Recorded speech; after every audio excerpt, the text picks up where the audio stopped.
बिस्मिल्लाहिर्रहमानिर्रहीम, अस्सलाम वालेकुम। मैं हूं मखदूम शहाबुद्दीन। 28 सितंबर 2025 इतवार का दिन। नाज़रीन किराम, दो इंतहाई अहम तरीन डेवलपमेंट्स हैं। एक जानिब तो पाकिस्तान और सऊदीया का दिफाई मुआहिदा, बाज़ाब्ता तौर पर पूरी दुनिया को ये बात समझ आ चुकी है कि ये इस्लामिक नेटो यानी मुस्लिम ममालिक का नेटो की तर्ज पर जो इत्तेहाद है, ये उसकी बुनियाद है। और पाकिस्तान और सऊदीया ने जो एक कदम उठाया है, अब एक तरफ तो इस एक कदम से वो मुल्क जो मशरिक़े वुस्ता के अंदर एग्रेसर, जारह और जालिम का किरदार अदा करता है, उस मुल्क को एक बहुत क्लियर और वाज़े मैसेज गया है। तो ऑन दी अदर हैंड जो एक वेस्टर्न ऑर्डर है, जो मगरबी ममालिक का असरो रसूख था गल्फ के अंदर, और गल्फ के जो कंट्रीज हैं, सऊदी अरब, यूएई, कतर, बहरीन, ओमान, ये वो ममालिक हैं जो ट्रिलियंस ऑफ डॉलर्स की इकोनॉमी रखते हैं। और इन ममालिक ने नाज़रीन कराम इस वक्त तौर पर अपना फोकस जो है वो शिफ्ट करने का फैसला कर लिया है। अच्छा, अब इस सबके अंदर एंट्री होती है नए वर्ल्ड ऑर्डर के अहम तरीन और सबसे ज्यादा मैटर करने वाले मुल्क चाइना की। पाकिस्तान और चाइना की डिफेंस कॉपरेशन किसी से ढकी छुपी नहीं है। हमारे अच्छे ताल्लुकात अमेरिका के साथ भी होंगे, लेकिन जंगों में और डिफेंस के महाज पर पाकिस्तान और चाइना जो है, उनकी कोलैबोरेशन और कॉपरेशन का आपने अमली मुजाहिरा भी देख लिया। दुनिया की सबसे बड़ी जो एरियल डॉग फाइट हुई हालिया तारीख की, उसमें पाकिस्तान ने 6-0 का फिगर हासिल किया, और ये सब कुछ पाकिस्तान और चाइना की कॉपरेशन से ही मुमकिन हुआ। तो अब बाज़ाब्ता तौर पर इस सब में सऊदी अरब और चीन के दरमियान एक तारीखी मुआहिदा तय पाया है, और पाकिस्तान ने बिलाशुबा इस मुआहिदे के अंदर एक बहुत अहम तरीन ब्रिज का किरदार अदा किया है। इस वक्त नाज़रीन किराम जो बंदी है ना, आलमी सतह पर वो नए सिरे से हो रही है, रीअलाइनमेंट हो रही है।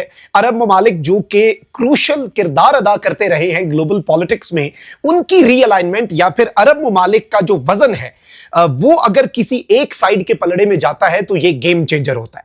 और इस नई आलमी सफबंदी में किस तरह से पाकिस्तान जो है वो फ्रंट सीट पर आया है। भारत के अंदर तो इस वक्त सफे मातम है। भारत के अंदर इस वक्त मुकम्मल तौर पर आप कह लें कि उन पर सख्ता तारी है। पाकिस्तान की डिप्लोमेटिक फ्रंट के ऊपर फतूहात, और आप ये देखें कि 3 ही बड़े ब्लॉक्स हैं। एक वेस्टर्न ब्लॉक है, अमेरिका यूरोप हो गए, दूसरा जीसीसी गल्फ कॉपरेशन काउंसिल है, अरब ममालिक है, फिर तीसरा चाइना और रशिया। पाकिस्तान इन तीनों के अंदर बेहतरीन किस्म का बैलेंस रखे हुए, इन तीनों को बेहतरीन किस्म से पाकिस्तान जो है वो मैनेज कर रहा है। इसमें कोई दूसरी राय, कोई इफ्स एंड बट्स नहीं है। अब इस सूरत हाल के अंदर एक तरफ तो चीन जो है वो मशरिक़े वुस्ता को बहुत अहमियत की निगाह से देखता है, और कल ही मैंने आपको बताया कि गवादर और कराची पोर्ट जो है उन्हें भी एक ट्रांजिट के तौर पर अब इस्तेमाल किया जाएगा। और यह पाकिस्तान का इनिशिएटिव है कि पाकिस्तान गल्फ को चाइना के साथ कनेक्ट कर दे, और इस सब के अंदर जो पाकिस्तान का फायदा होने जा रहा है यह अनप्रेसिडेंटेड और अनइमेजिनेबल होगा। लेकिन अब आगे बढ़ते हैं नाज़रीन इकराम, जो सबसे अहम तरीन चीज है वो ये है कि सऊदी अरब ने पाकिस्तान के साथ दिफाई मुआहिदा किया, तो किया क्यों? ये चीज हमारे ज़हन में आती है।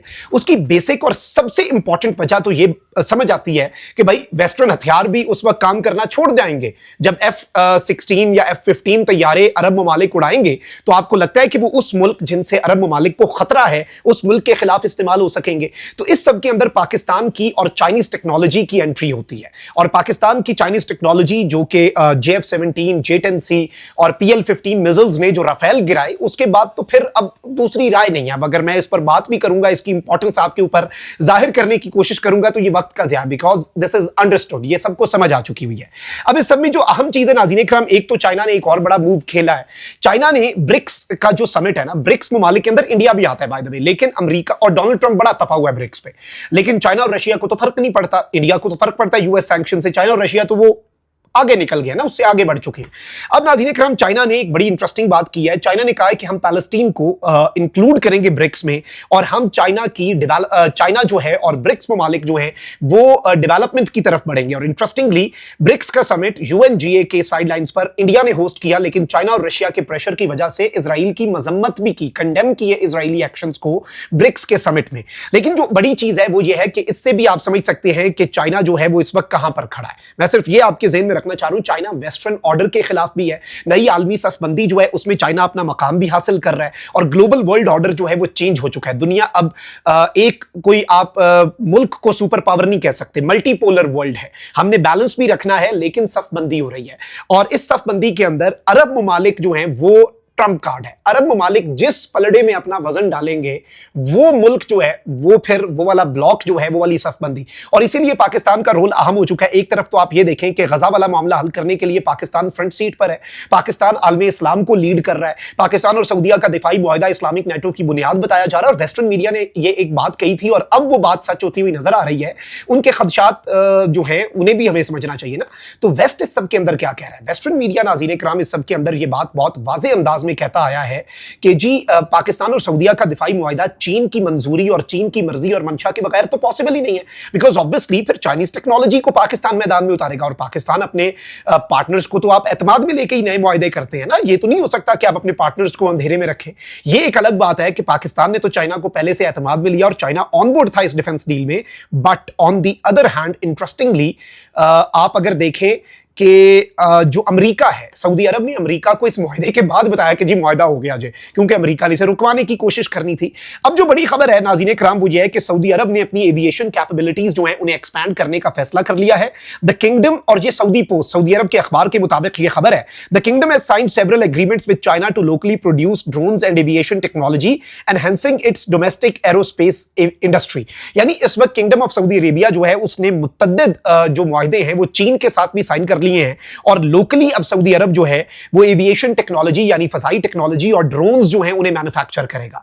यानी अब पाकिस्तान जो है अगर आप उसे एक ब्रिज कहें बिटवीन चाइना एंड गल्फ, तो ये कहना भी गलत नहीं होगा। सऊदी अरब और चीन के दरमियान इस तारीख साज मुआहदे से एक तरफ तो पाकिस्तान और सऊदीया का मुआहदा जो इस्लामिक नेटो की बुनियाद है, and on the other hand सऊदीया और चाइना के दरमियान इस तारीख साज मुआहदे से जो कि डिफेंस रिलेटेड है, जो कि ड्रोन्स रिलेटेड है, ये इकोनॉमिक एक्टिविटी नहीं है, ये इकोनॉमी रिलेटेड नहीं है। इकोनॉमी रिलेटेड बहुत से प्रोजेक्ट्स हैं, गवादर, पोर्ट कासिम, कराची, ये सारे पोर्ट्स जो हैं ये चाइना से गल्फ तक, और आप अंदाजा भी नहीं कर सकते कि कराची से जद्दा और गवादर से दमाम और ये रूट्स जो अभी आने जा रहे हैं, शिपिंग रूट्स, इसमें ML1 रेलवे, वो तो एक बिल्कुल अलग एवेन्यू है। उस एवेन्यू को हम पहले भी डिस्कस कर चुके हैं, आइंदा हम मजीद डिटेल में करेंगे। लेकिन इस वक्त जो चीज समझने वाली है, जो अंडरस्टैंड करने वाली है, जो कॉम्प्रीहेंड करने वाली है, वो नाज़रीन इकराम बहुत क्लियर है, वो बहुत वाज़ेह है, और उसे समझना जरूरी है, क्योंकि इस ग्लोबल पॉलिटिक्स के अंदर, इस ग्लोबल शिफ्ट के अंदर जो मुख्तलिफ मुतअद्दिद ममालिक के दरमियान बहुत तेजी से हमारे आंखों के सामने है, हम इसे फील कर सकते हैं रीअलाइनमेंट को।